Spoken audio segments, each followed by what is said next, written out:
명.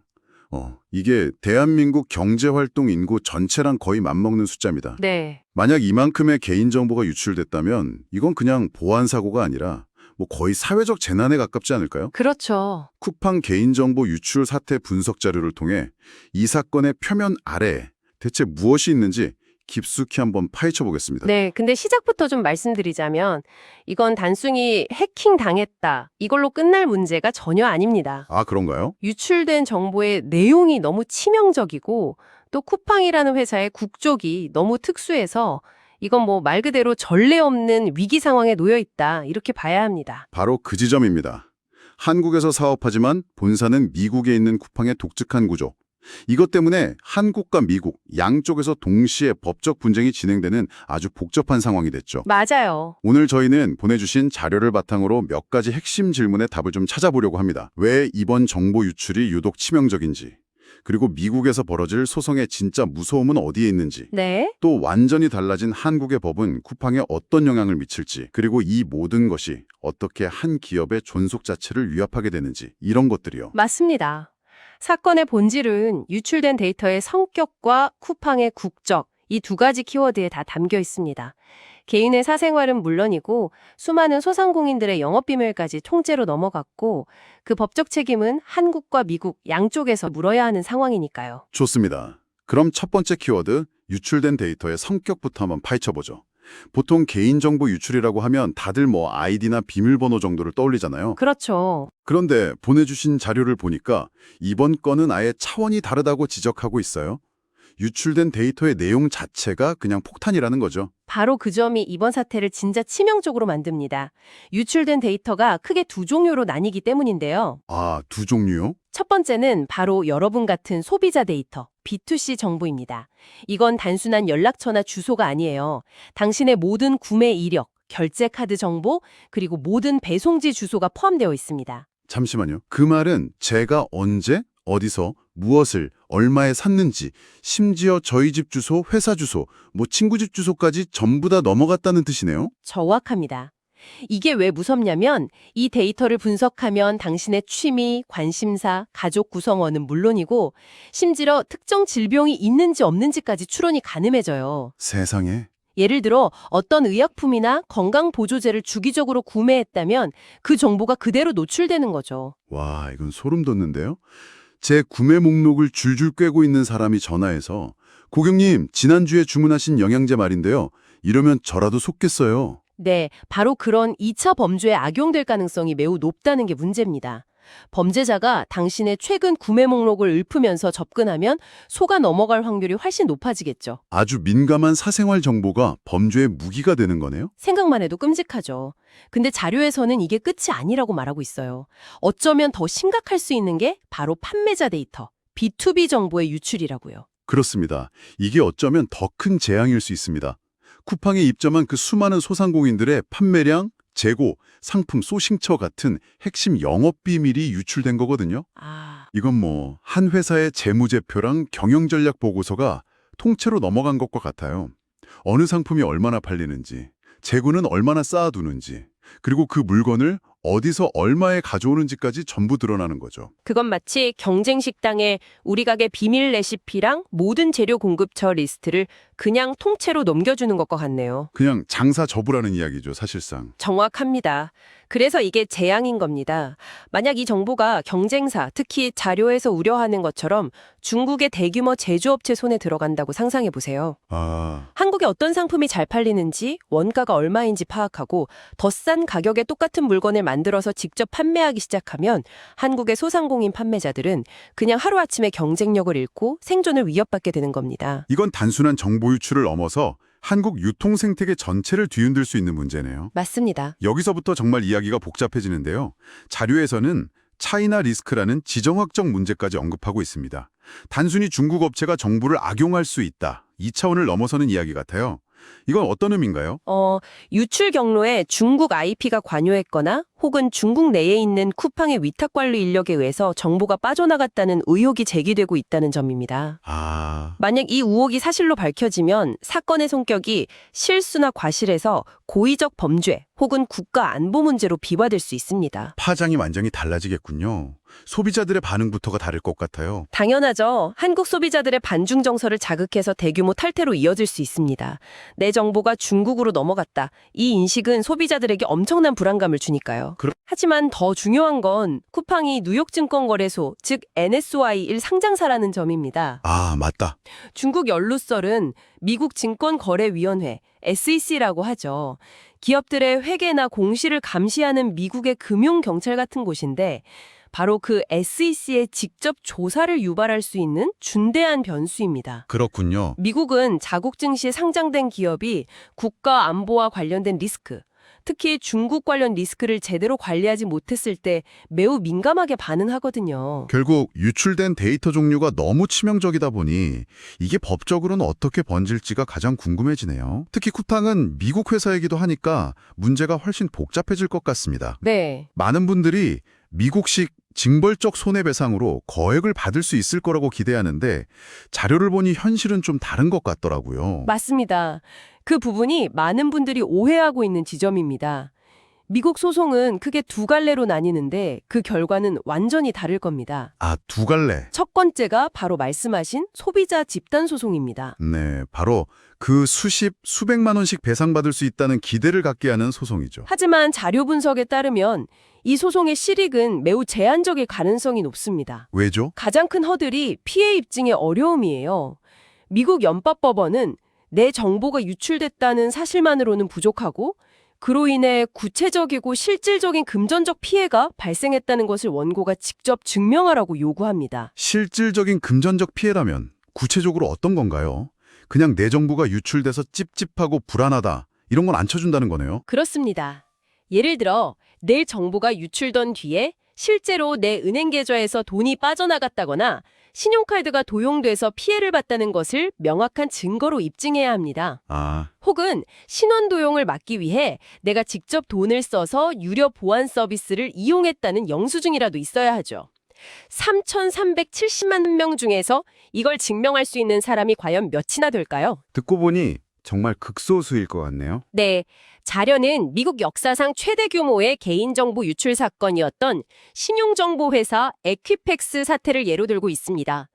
당시에도 소송은 요란했지만 1인당 실제 수령액은 몇 달러 수준에 불과했어요. 아, 정말요? 네, 그래서 이 자료는 쿠팡 사례 역시 1인당 최대 3만 원에서 14만 원 수준의 현실적인 최대치로 보고 있습니다.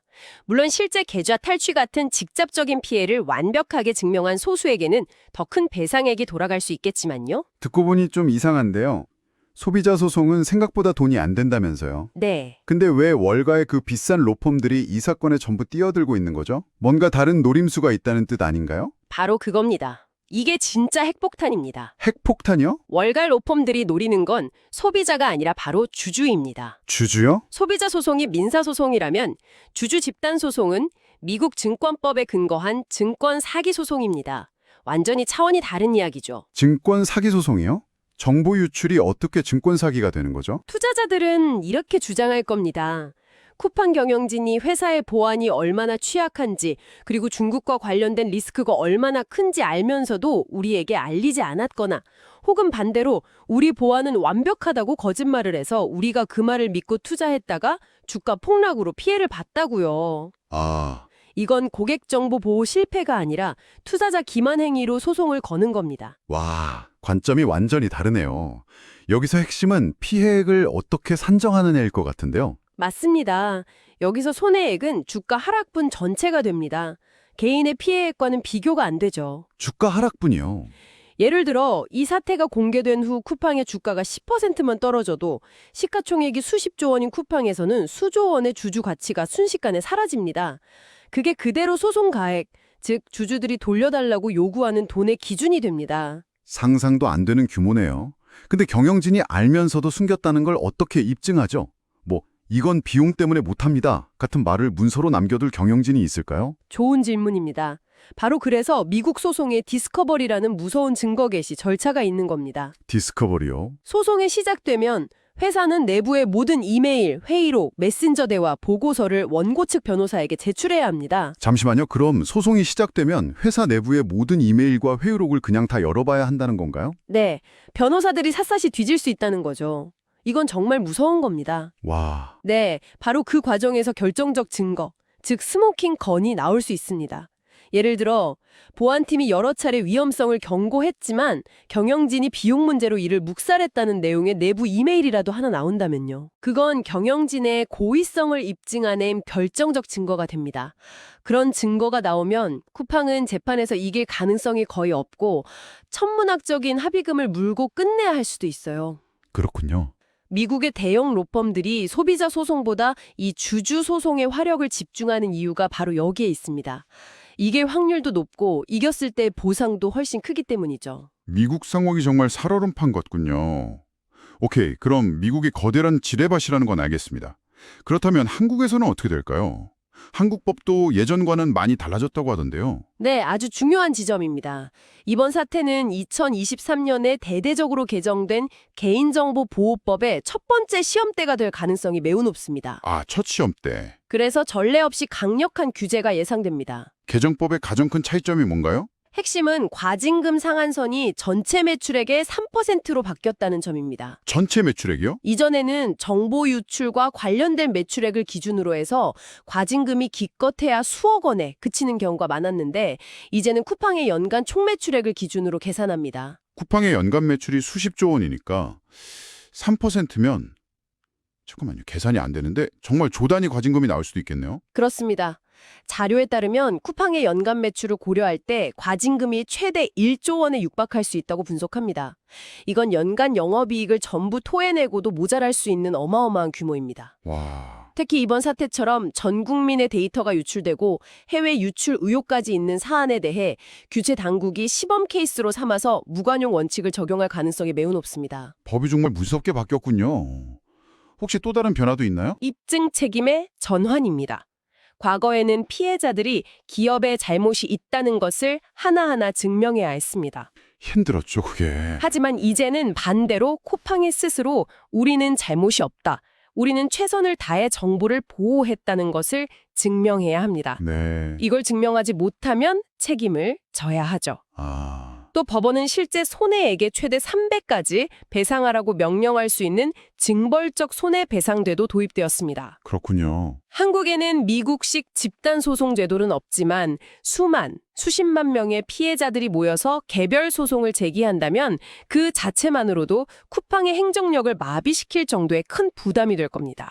자, 그럼 이 모든 걸 종합해보죠. 미국에서는 주주소송이라는 핵폭탄이, 한국에서는 조 단위 과징금이라는 폭탄이 터질 수 있는 상황이군요. 네, 이런 법적 분쟁 결과가 나오기도 전에 시장과 소비자는 이미 심판을 내리고 있을 것 같습니다. 그렇습니다. 자료는 이것을 퍼펙트 스톰이라고 표현하고 있습니다.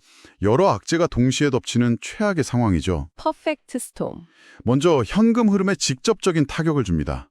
한국 정부가 부과할지 모르는 조 단위 과징금, 미국 주주 소송을 방어하기 위한 막대한 변호사 비용, 그리고 미래에 지급해야 할지 모를 합의금까지. 돈 나갈 곳이 한두 군데가 아니네요. 그렇죠. 현금이 동시다발적으로 빠져나가면 쿠팡의 유동성에 심각한 위기가 올 수 있습니다. 돈 문제뿐만이 아니겠죠. 쿠팡의 가장 큰 자산, 어쩌면 유일한 자산은 신뢰였으니까요. 바로 그 지점입니다. 쿠팡의 가장 큰 무기는 원터치 결제로 대표되는 편리함이었으니까요. 한 번만 카드를 등록해두면 비밀번호 입력 없이 바로 결제가 되죠. 이 편리함의 기반은 쿠팡은 내 결제 정보를 안전하게 지켜줄 것이라는 소비자의 절대적인 신뢰입니다. 그런데 그 신뢰가 깨진 플랫폼에 내 카드 정보를 계속 저장해둘 소비자가 있을까요? 저라도 당장 카드 정보를 삭제하고 혹시 모르니 카드도 재발급받을 것 같네요. 그렇죠. 고객들이 결제 수단을 삭제하고 월 회비를 내는 와우 멤버십을 탈퇴하는 순간 쿠팡의 구독 경제 모델은 뿌리부터 흔들리게 됩니다. 원터치 결제의 편리함이 사라지면 소비자들은 조금이라도 더 싼 다른 플랫폼으로 떠나갈 이유가 충분해집니다. 경쟁사로의 대규모 이탈이 가속화되는 거죠. 마지막으로 브랜드 이미지에 대한 타격도 치명적이겠어요. 한 번 박힌 부정적인 이미지는 정말 지우기 힘드니까요. 네. 특히 쿠팡은 중국 해킹이라는 프레임이 씌워지는 순간 내수 시장에서는 회복이 거의 불가능할 수 있습니다. 그렇죠. 만약 유출된 정보가 실제 보이스피싱 범죄에 사용되었고 그로 인해 막대한 재산 피해를 입은 피해자가 발생했다는 뉴스라도 나오게 된다면 어떻게 될까요? 와, 이건 단순한 불매운동을 넘어서 국민적인 퇴출운동으로까지 번질 수 있는 매우 폭발적인 이슈입니다. 오늘 분석 자료를 통해 본 쿠팡 사태는 정말 단순한 데이터 유출 사고가 아니었네요. 네, 미국과 한국의 사법 리스크가 결합된 전면적인 법률 전쟁이자 플랫폼의 핵심 자산인 신뢰가 무너지는 비즈니스 위기, 그리고 데이터 주권이라는 지정학적 문제까지 얽혀있는 복합적인 사건이었습니다. 맞습니다. 이 자료는 최악의 경우 한국의 과징금과 미국의 주주소송 합의금을 포함해서 쿠팡이 부담해야 할 총 비용이 2조 원을 넘을 수도 있다고 추산합니다. 2조 원이요? 창사 이래 최대의 위기인 셈이죠. 쿠팡이 이 위기를 어떻게 헤쳐나갈지는 미국 소송을 얼마나 빨리 합의하고 한국 소비자들에게 얼마나 진정성 있게 사과하며 투명하게 대책을 내놓는지에 달려 있을 겁니다. 이 사태는 쿠팡이라는 한 기업의 위기에서 끝나지 않는 우리 모두에게 던지는 질문인 것 같습니다. 네, 그렇죠. 당신의 모든 구매 이력, 주소, 결제 정보가 담긴 이른바 디지털 페르소나를 과연 우리는 어디까지 신뢰하고 플랫폼에 맡겨야 할까요? 그리고 그 신뢰가 무너졌을 때 우리는 과연 무엇을 어떻게 제대로 보상받을 수 있을까요? 아마도 이번 사건의 결과가 그 질문에 대한 우리 사회의 첫 번째 대답이 되지 않을까, 그런 생각이 듭니다.